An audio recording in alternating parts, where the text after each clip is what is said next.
Yo, internet, small tangent before I move on to my actual article, is that I kind of don't really get these Grand Theft Auto things. I think that they're just like just momentary announcements basically saying that, yeah man, this game in 2013 is basically pushing out way more copies than most. Either that man, or like that they just got at the perfect thing because people like that they just keep rebuying it upon multiple consoles.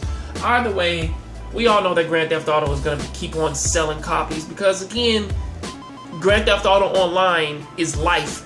Is life of the new generation. I mean, people love it and people create on it. So most likely Grand Theft Auto 5 is still going to be selling way more copies. So that is what I got. So that is that. Okay. So basically, the real story that I'm talking about today is Overwatch mouse and keyboard support is vital for players with disabilities. And basically, this is coming up because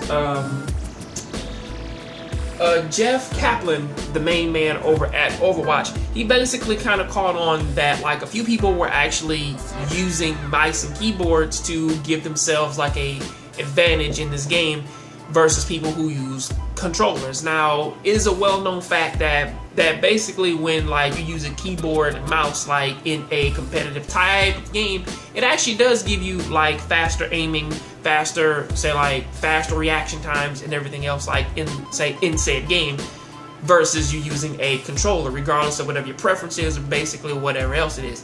However, with this like tiny advantage though, he's kind of looking at it like, oh snap, like the people who are using mice and keyboard, they have a strong advantage over the people who have like who use controllers, so we have to ban it outright. Any form of like alternative controls, we have to get rid of it because it's just not fair. However, this kind of comes as a problem now because again,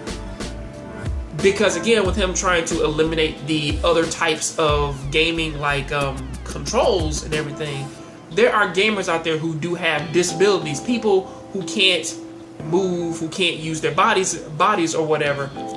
People out there who can't move their bodies or they can't hold a controller with their hands, they have to use mice and keyboard, and they even have to use these, I believe that the thing is called the what's it called? It's called the XIM4 keyboard, you know, like the thing which does actually like track hit. They have to use the programs to check, like say that head movement and track that, so that track the eyes so that they can even just play the game or play it with other people. And they look at that and they say, well, this is a disadvantage because again, it's like it's giving them some type of, or at least like without these things, they can't play the game, and they need these just so that they can play this game which that they like and love. So it's kind of a tough sell because if on one hand you look at it and you're like, okay, you have these basically perfectly fine gamers who just want a tiny advantage over everybody else, and they are exploiting it, versus people out there who really need this to go out there to play their game and have fun. But then again, you think about it though, and it's like, well, this is just a matter of gamer skill. Because again, even with alternative controls, I mean, again, like no matter how many alternative controls you give, it's like you can still beat out the person with the keyboard. It may be better, but again, sometimes the best equipment still doesn't mean that you are going to like wreck every game and that you're going to be the best. It's one of those things where it's just like, this is a very touchy subject because again, it's not something which really comes up all that often in gaming, which is people with disabilities who also want to play the games in which that everybody else plays, but they can't, and they have to use these alternative controls just to sort of help themselves.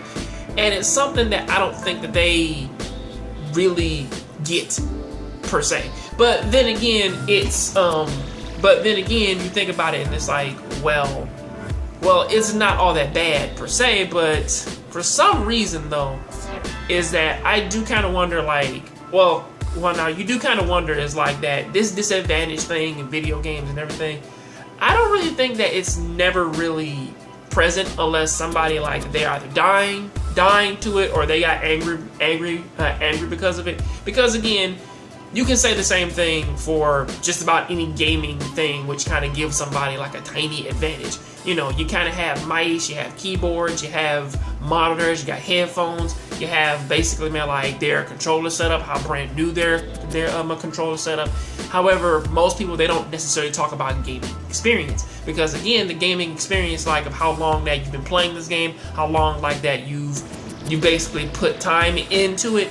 Like, that's never really a factor for too many of these games. It's more or less just like, well, now we have to make everything simplified and everything. But then again, doing that, as this article already kind of proves, if you try to make everything exactly the same, you usually end up alienating some of your other gamers, you know.